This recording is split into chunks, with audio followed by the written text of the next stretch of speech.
KwaZulu-Natal certainly being a site of erratic and severe weather patterns in the last 3 years, and these range from 2 severe floods that killed more than 400 people to recent heavy snowfall that left people stranded on the highways for over a day. The Premier of the province, that's Thami Ntuli, he's now making an announcement around the province's approach to what seems to be the effects of climate change.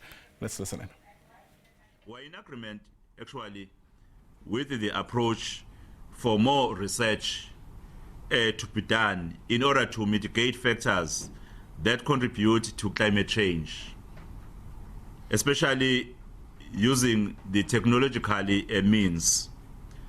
This talk to introducing more technology to address climate change. However, the funding of such research was actually discussed during the conference.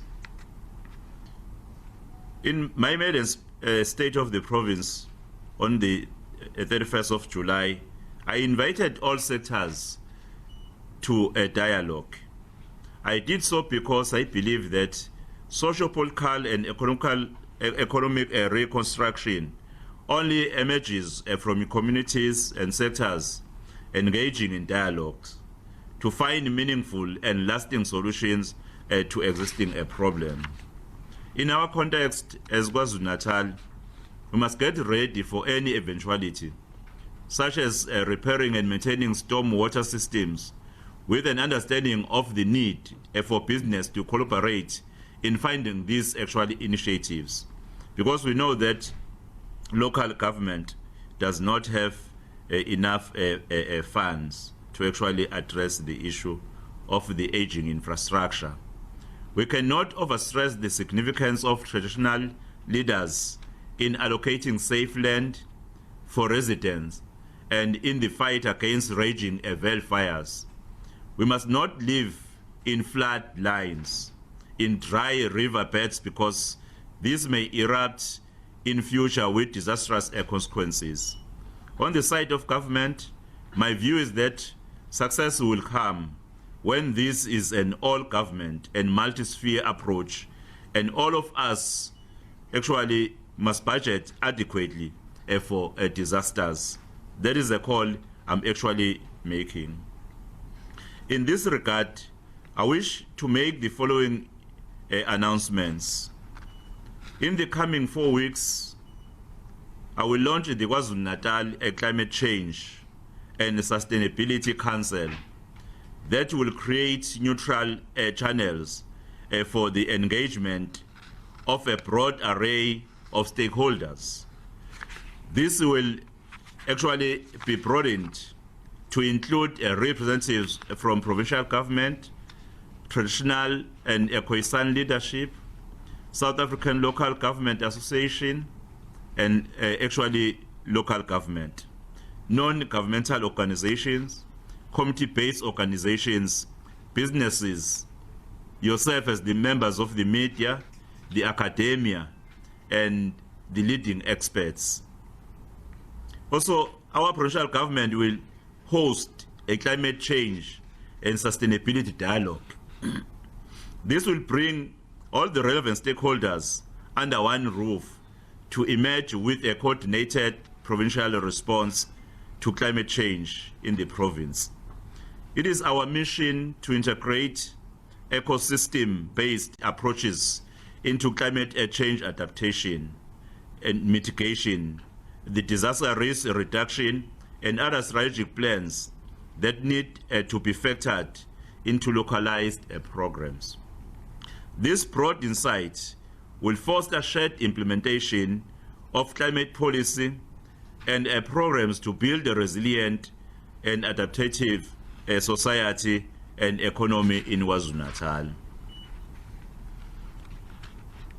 Members of the media, I wish to also report that following our meeting with the coastal and port state of Maryland during the New York Climate Week, we also concretized a discussion on exchange programs in different fields, including climate change, agriculture, and nutrition. Our partnership with Maryland will assist our province in addressing all the negative effects of flood disasters. This partnership will be structured to work with all our 54 municipalities in KZN, including solidifying our tourism offerings and opening new opportunities for collaboration. As a start, the Office of the Premier will engage municipalities to be part of the climate change program and link them with sister cities in Maryland. With regard to climate change and environmental exchange, KwaZulu-Natal has identified the fact that KwaZulu-Natal currently does not have early warning systems to deal with climate changes. As government, will lead our collaboration on the acquisition of weather predictive technology. The Office of the Premier will also visit the environmental scientific observatory stations that are based in the province, that are run by the South African Environmental Observations Network. And some of the weather stations run by the South African Weather Services. We were invited to lead the delegation to visit the state of Maryland soon, and we will in turn invite the state to send a delegation to KwaZulu-Natal to look at business and investment opportunities. On higher education exchanges, Maryland already has a program with the Durban University of Technology for training focusing on women to take up science, mathematics, engineering, and other scarce skills. We have proposed that also Mangosu University of Technology be considered for partnership as an institution in the township.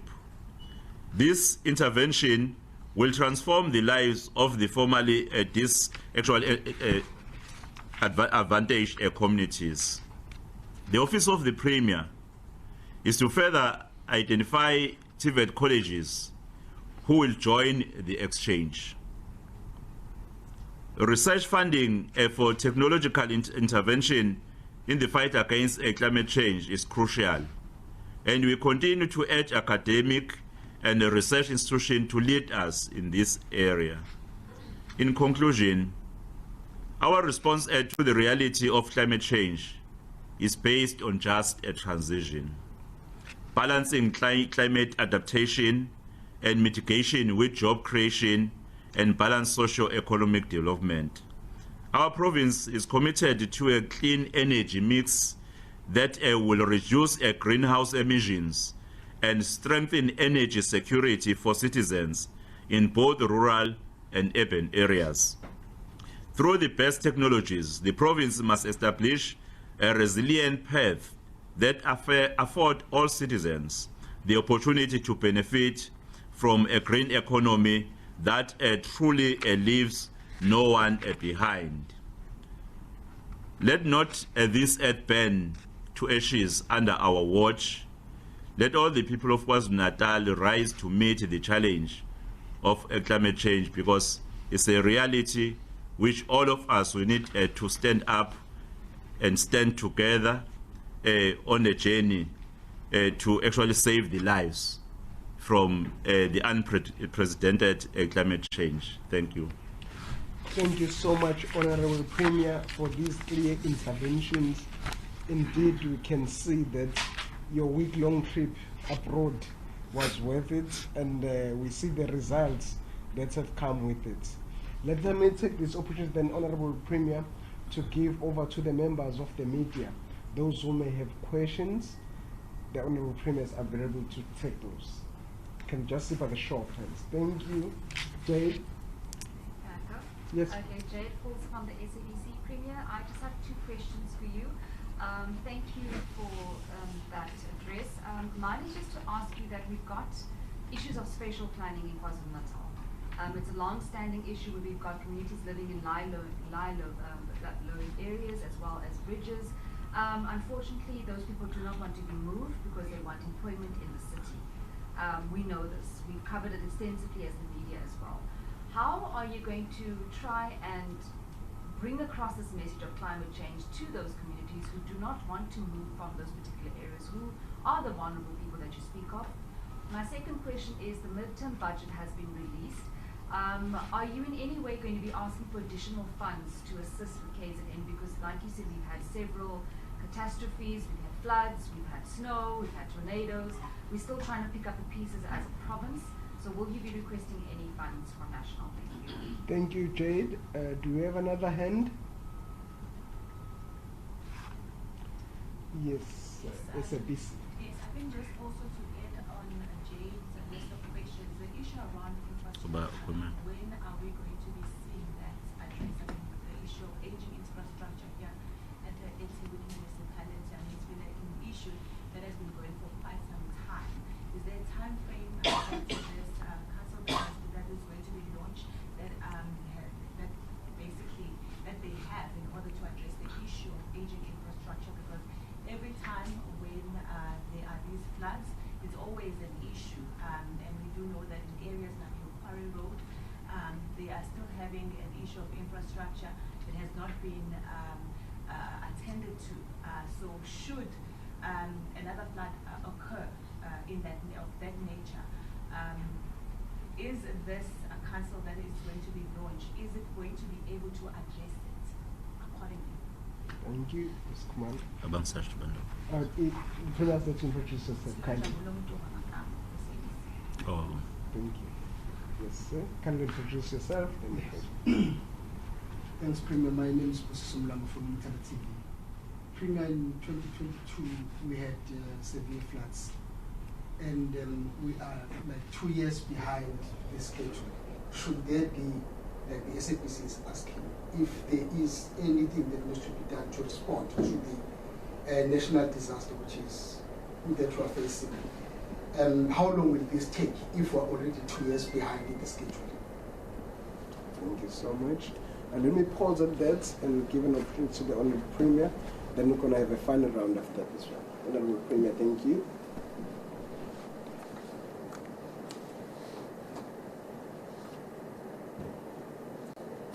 Well, no, thank you very much, Jay. Well, the issues around this pluma, I think, is an issue which long time ago government started to engage with the society, including the leaders of the society, especially the traditional leaders. I personally met the leadership of the traditional leaders in the province. Amongst the issues that we engaged was the issue of this pluma. In order for them to understand the importance of ensuring that they allocate land to people in not hazardous places, wherein when there are floods, people will experience the disaster. I think is work in progress. Already there is an active engagement on the subject, and it's a process. It can't be an event because so many people have been living there for decades, and it's not easy for them to actually understand when you tell them now that it's no longer safe to be in those actual areas.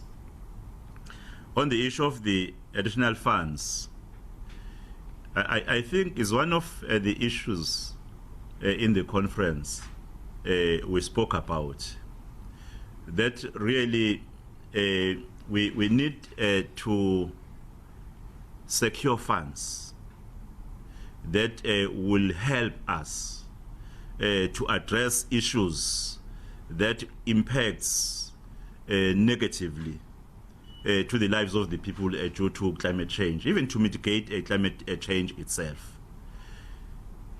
In our view, we did not take a posture that says government only must fund, but we had a discussion that even those who are contributors to the carbon emission actually must also pay for that, so that we'll be able to fund programs around the disaster which is caused by climate change. Well, Nonjabulo, I think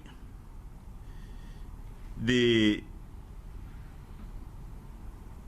problem of the aging infrastructure, I was categorical in saying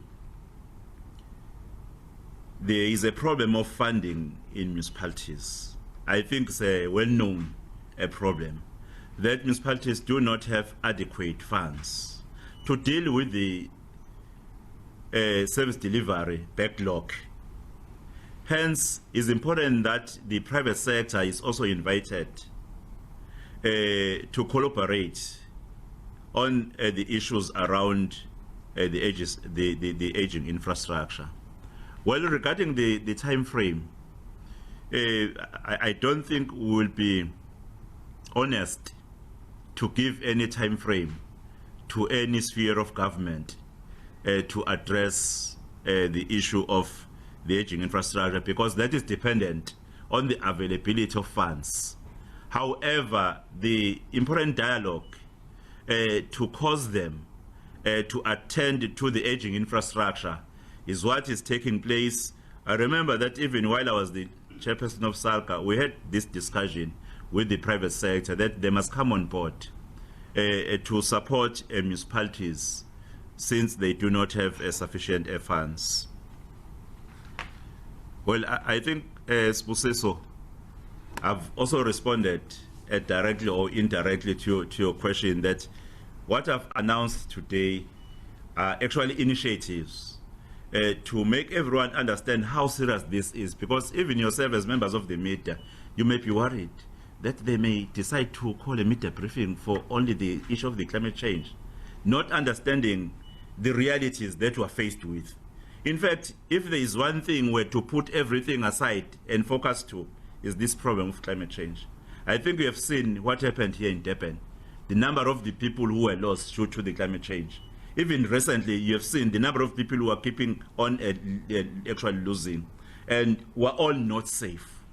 That is why it's important that we now begin a dialogue that will make everyone aware and that will introduce, in fact, some mitigations towards the post-effects of the climate change.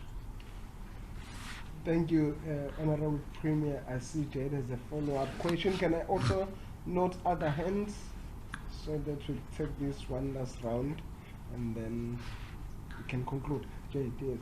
Premier, mine is just a follow-up question. So you said the municipalities don't have funds, right? But then how do we assist municipalities like Ladysmith that have a drainage system?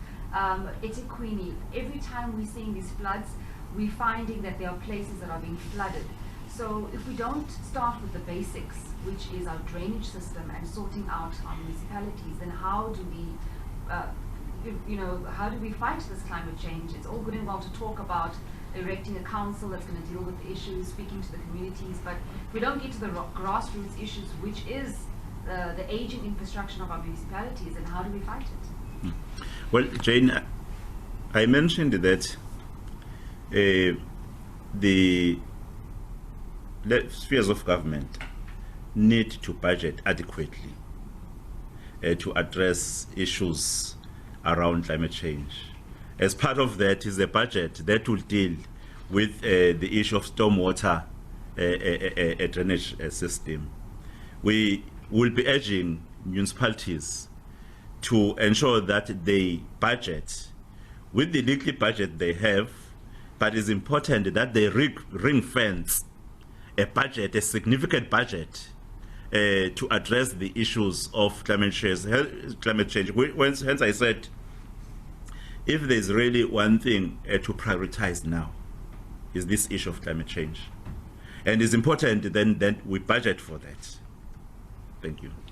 Thank you so very much, Honorable Premier. We also thank you, members of the media, for your time and for heeding to the call and waking up early in the morning to attend this media briefing. Yeah, we ask the Honorable Premier to summarize in isiZulu. Thank you. Angithokoza kakhulu njengoba sengibingelelile ngoba namhlanje sithe asibize lesi sithangami njengohulumeni wesifundazwe ukhulunywa ngodaba All right, live visuals there coming from Durban in KwaZulu-Natal. In frame is Thami Ntuli. He, of course, is the Premier of the province, and he was giving, if you like, a media briefing around the province's latest response to what seems to be a pattern of adverse weather conditions to hit that province. Who will forget those devastating floods that took place around 2021-2022, where several people died, and more recently, that devastating snowstorm, especially along the N3, that left 2 people dead reportedly due to hypothermia. Part of the salient points there from that particular briefing, the Premier saying that they're going to create a climate change and sustainability forum, which is essentially going to be a team of people who are going to work specifically to respond to these incidents of what seems to be adverse weather conditions. There's also going to be a lot of emphasis placed on putting together some kind of climate change dialogue in order to be more proactive and not reactive in trying to anticipate some of the effects of what's taking place. And then, of course, inevitably, he'll speak about ways in which KwaZulu-Natal is contributing to the country's carbon emissions. He says they're looking to have a much more clean energy mix that will lead to zero emissions in the province. And of course, as they do that, they hope to leave no one behind. I thought this point was quite interesting. He says traditional leaders cannot be left out of the conversation because they are crucial in providing safe lands for people to escape in an event of something like a flood or wildfire. And so I think that's really quite a, I suppose, nuanced way at looking at solutions for a place like KwaZulu-Natal, which does have a lot of vast land under the custodianship of traditional leaders. So we'll try and make sense of what the way forward looks like for you. Bring in our weather team here on the SABC News Channel as we make sense of what's being said and, of course, whether or not part of those solutions are likely to work. That discussion